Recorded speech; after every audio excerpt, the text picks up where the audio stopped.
राम राम भाई सारन है। हर हर महादेव। प्रवचन सरिता के एक और नए अध्याय में आपका स्वागत है। एक वीडियो लंबी हो जाती है इसलिए इसको मैं दो भागों में बना रहा हूँ। आज ही गुरु की महिमा है उसको पहला भाग तो अभी बताया, गुरु शब्द का अर्थ बताया। अब उसी बात को हम अपनी आगे बढ़ाते हैं कि गुरु को शुरू से ही हमारे शास्त्रों में भी और सामान्य जीवन में भी भगवान से बड़ा उसका दर्जा बताया गया है। का विगा शुरू से ही गुरु गोविंद दो खड़े काके लागू पाए, बलिहारी गुरु आपने गोविंद दियो मिलाए। कि भगवान और गुरु जब एक साथ खड़े हों तो सबसे पहले किसका अभिनंदन करना चाहिए, किसकी चरण रज लेनी चाहिए। तो शुरू से ही बताया गया कि सबसे पहले गुरु की वंदना करनी चाहिए, क्योंकि गुरु की कृपा के बगैर, गुरु के दिखाए हुए रास्ते के बगैर हम भगवान को जान ही नहीं सकते थे। गुरु ने ये अपनी कृपा दृष्टि करके हमें वो रास्ता दिखाया जो सीधा परमात्मा की तरफ जाता है, और उनकी कृपा से ही और उनके अलौकिक प्रकाश में मार्गदर्शन से ही हम भगवान को प्राप्त कर सके हैं। इसलिए गुरु का जो मानता है वो भगवान से के बराबर है या उससे बड़ी है। तो एक और उदाहरण लेते हैं। एक और जो हमारे वेद शास्त्रों में बात कही गई है वो यही कहा गया कि गुरुर ब्रह्मा गुरुर विष्णु गुरुर्देव महेश्वरा गुरुर साक्षात पर ब्रह्म तस्मै श्री गुरुवे नमः।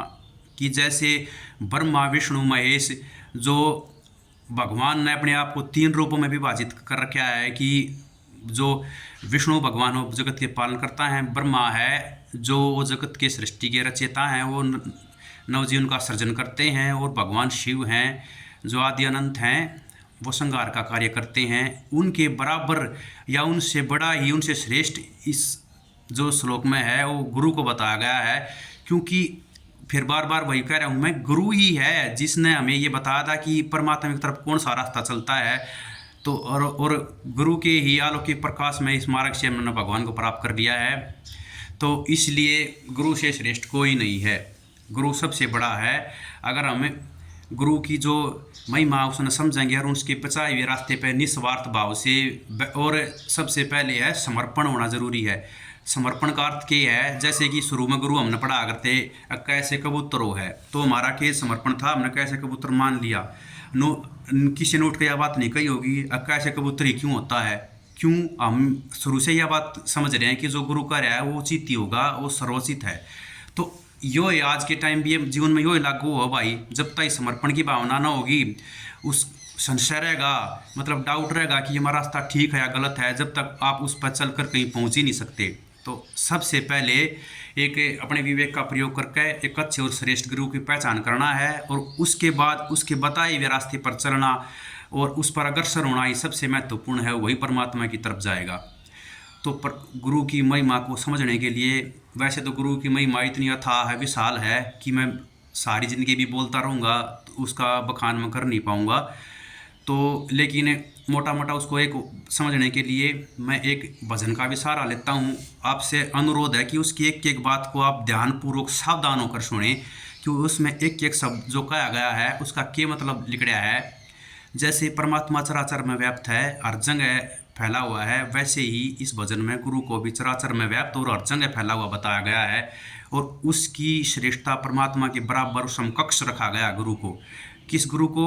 उस गुरु को रखा गया है जो हमारे जीवन से अंधकार रूपी अज्ञान को हटाकर ज्ञान रूपी प्रकाश, और ज्ञान का अर्थ मैं पहले समझा चुका हूँ, जो परमात्मा की तरफ ले जाता है वो ज्ञान है, बाकी सब अज्ञान है।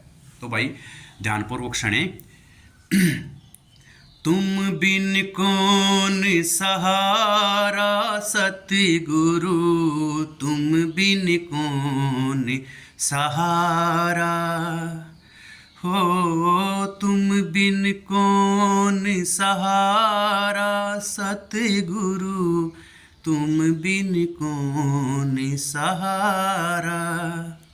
नाव तुम्ही पतवार तुम्ही हो, मेरे खेवनहार तुम्ही हो, मेरे खेवनहार तुम्ही हो। तुम हो आप किनारा सतगुरु, तुम बिन कौन सहारा। अर्थ समझा देता हूँ।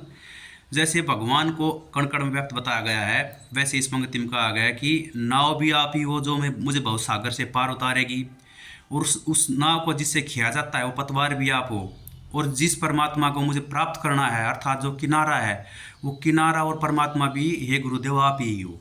और दूसरी पंक्ति में फिर ध्यान देना, उसका भी मैं आपको अर्थ समझाऊंगा। आस तुम्ही विश्वास तुम्ही हो, मेरी हर एक श्वास तुम्ही हो, मेरी हर एक श्वास तुम्ही हो, तुम हो जीवन धारा सतगुरु, तुम बिन कौन सहारा हो, तुम बिन कौन सहारा सतगुरु, तुम बिन कौन सहारा।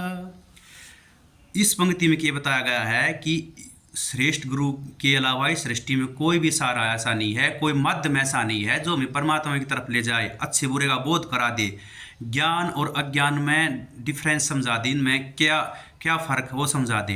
तो इस पंक्ति में ये कहा गया कि मेरा जो आस है, जिससे मेरी उम्मीद है, हे गुरुदेव आप हो, मेरे आती जाती हर एक सांस भी आप हो, और आप ही जीवन के आधार हो, और आप ही सृष्टि के पालन करता हो। तो इस पंक्ति का आप गहराई से अर्थ समझें कि इसमें गुरुदेव को भगवान के बराबर बताया गया है, और ये सच्चाई भी है कि गुरुदेव भगवान के बराबर ही हैं, और उनकी महिमा से ही हम परमात्मा को जान लेते हैं।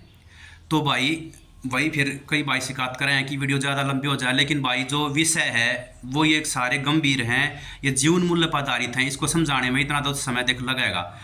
ये भजन में और भी इसकी कई पंक्तियाँ हैं, अगर आपने वो भी सुननी है तो कमेंट करके ज़रूर बताएं, मैं उसको भजन को पूरा सुनाऊंगा। आज के लिए दूसरे भाग में इतना ही। आप आशा करता हूं कि अब आप समझ गए होंगे कि हमारे जीवन में गुरु का क्या महत्व है, गुरु का क्या स्थान है। फिर भी किसी भाई का कोई प्रश्न रह गया हो या मेरी माता का बहन का कोई प्रश्न रह गया हो तो कमेंट करके ज़रूर बताएं। तो भाई मेरी सबसे वही फिर शिकायत रहेगी कि अगर आपको वीडियो अच्छी लग रही हो तो इसको लाइक करें, और यूट्यूब पर देख रहे हो तो चैनल को सब्सक्राइब करें, इंस्टाग्राम या फेसबुक पर देख रहे हो तो मेरे पेज को फॉलो करो। अगर आपने इसमें कोई त्रुटि नज़र आवा है, कोई विषय मैं ठीक प्रकार से क्लियर समझा नहीं पाता, भाषा में कोई दिक्कत है कि भाषा सरल नहीं है, तो वो ज़रूर बताएं भाई, उसने मैं सुधार करने का पूरा प्रयत्न करूँगा भाई। तो आज ये 2 भागा में बनाई है गुरु की महिमा, इसने देखे ध्यानपूर्वक और इसने समझें भाई। भगवान की कृपा और गुरु की कृपा पर बनी रहे, इसी मंगल कामना के साथ हर हर महादेव, जय श्री राम।